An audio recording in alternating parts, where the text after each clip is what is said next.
నా పేరు వరిగల సాయి, సిపిఐ జిల్లా కార్యదర్శిని.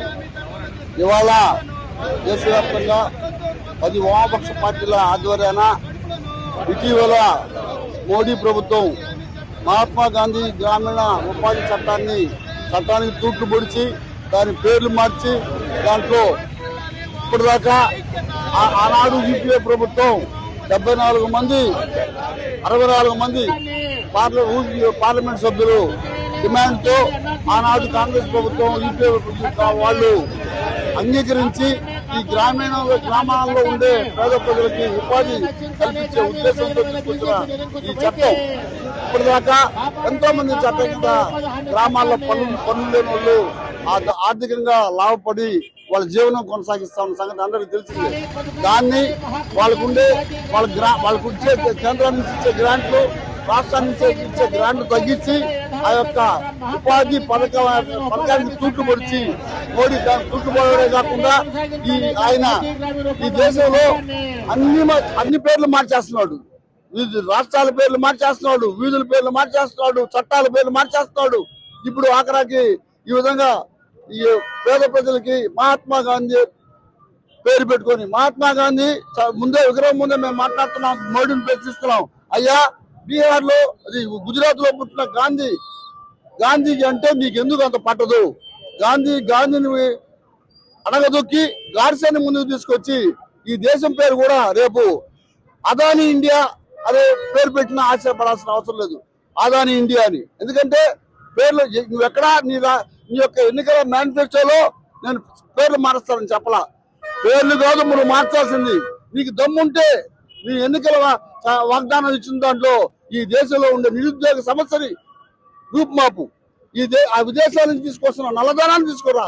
నువ్వు చెప్పిన వాగ్దానాన్ని మర్చిపోయి లేదంటే వాగ్దానాన్ని పక్కన పెట్టి ప్రజలు ప్రశ్నిస్తారని చెప్పని ప్రజల్ని వాళ్ళ యొక్క దాని దృష్టి మళ్లించడానికి చేసే ఈ పనుల్ని భారత కమ్యూనిస్ట్ పార్టీ అన్ని పార్టీలు కూడా విప్లవకర పార్టీలు వామపక్ష పార్టీలు వ్యతిరేకిస్తున్నాయి. ఖచ్చితంగా మహాత్మా గాంధీ గ్రామీణ ఉపాధి చట్టాన్ని కొనసాగించాలి. దాంట్లో ఎలాంటి మార్పుల్ని మేము ఒప్పుకునే ప్రసక్తే లేదు.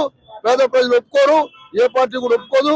కాబట్టి గ్రామీణ ప్రజలు ఒప్పుకోరు. వాళ్ళకి కడుపు కొట్టద్దని చెప్పని ఈ చట్టాన్ని తీసుకొచ్చిన ఈ యొక్క మార్పుల్ని రద్దు చేయాలని చెప్పని నేను డిమాండ్ చేస్తూ ఈరోజు ఈ యొక్క ధర్నా కార్యక్రమాన్ని చేపడుతున్నాను. మహాత్మా గాంధీ జాతీయ గ్రామీణ ఉపాధి హామీ చట్టాన్ని గత యూపీఏ ప్రభుత్వంలో 2005లో వామపక్ష పార్టీలు ఈ బిల్లుని పెట్టి ఆ రోజు దీని చట్టం రూపాన్ని తీసుకొని వచ్చారు. వామపక్ష పార్టీలు ఆ రోజు చేసిన కృషి గ్రామీణ ప్రాంతాల్లో ప్రధానంగా ఏదైతే మెట్ట ప్రాంతాల్లో ఉండేటువంటి అనేక మంది ఉపాధి దొరుకుతూ వాళ్ళ కుటుంబాలను పోషించేదానికి ఉపాధి హామీ పథకం ఉపయోగపడింది. పీజీ చేసి డిగ్రీలు చేసిన వాళ్ళు కూడా ఉపాధి హామీ పథకంలో పనిచేస్తున్నారు. అయితే ఈరోజు బీజేపీ ప్రభుత్వం దీన్ని చట్టాన్ని సవరించేదానికి ప్రయత్నం చేసి దీన్ని ఆమోదం తెలిపారు. ఇప్పటి వరకు 90% కేంద్ర ప్రభుత్వం ఈ నిధులు కేటాయించేది, 10% రాష్ట్రానికి ఉండేది. గత 4 సంవత్సరాల నుంచి బడ్జెట్ లో దీన్ని కోత విధిస్తూ వస్తున్నారు. ఇప్పుడు రాష్ట్రాలకి కేంద్ర ప్రభుత్వం 60%, రాష్ట్రాలు 40%. మన రాష్ట్రంలో చూస్తే 7 కోట్ల రూపాయలు దీనికి కేటాయిస్తే 2800 కోట్ల రూపాయలు మన బడ్జెట్ మీద ఈరోజు మన రాష్ట్ర ప్రభుత్వం మీద పడుతుంది.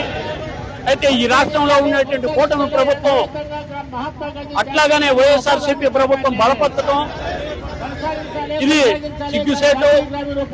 ఈ గ్రామీణ ప్రజలను ఆదుకునేటువంటిది.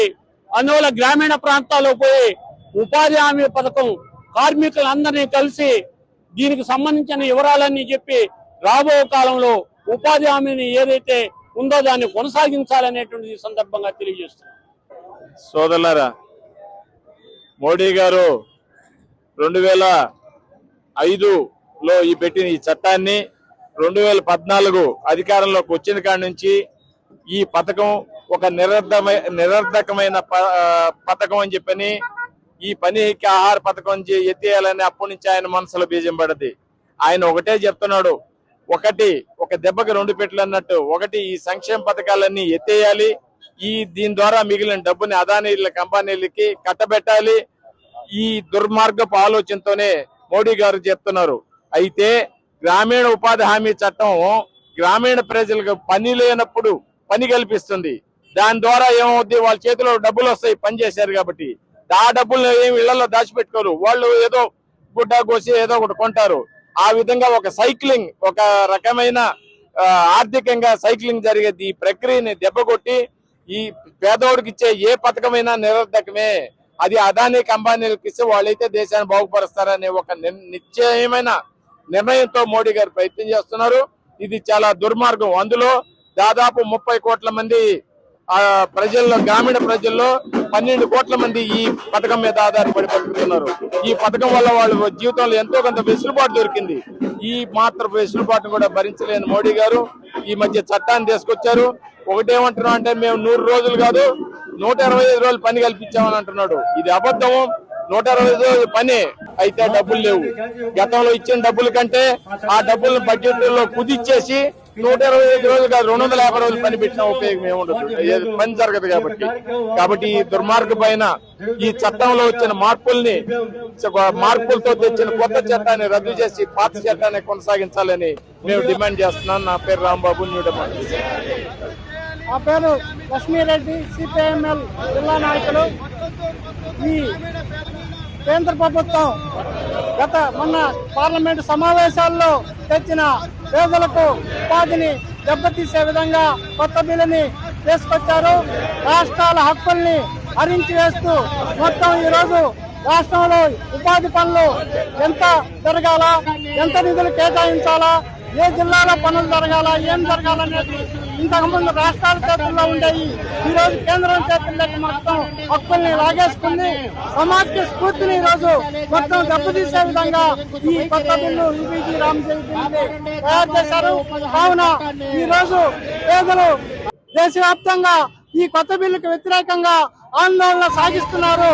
ఈ రోజు దేశవ్యాప్తంగా అట్లాగే రాష్ట్రంలో 10 వామపక్షాలు ఈ కొత్త బిల్లుని రద్దు చేయాలని నిరసన కార్యక్రమాన్ని సాగిస్తున్నాయి. చరిత్ర సృష్టించినోడు ఇప్పుడు ఆ చరిత్రని తిరగరాయబోతున్నాడు. అబద్ధాల గోడల్ని బద్దలు కొట్టి నిజాలను రాగా మీ ముందుంచబోతున్నాడు. నిజమైన వార్తల కోసం వెంటనే డౌన్లోడ్ చేసుకోండి రా యాప్ని.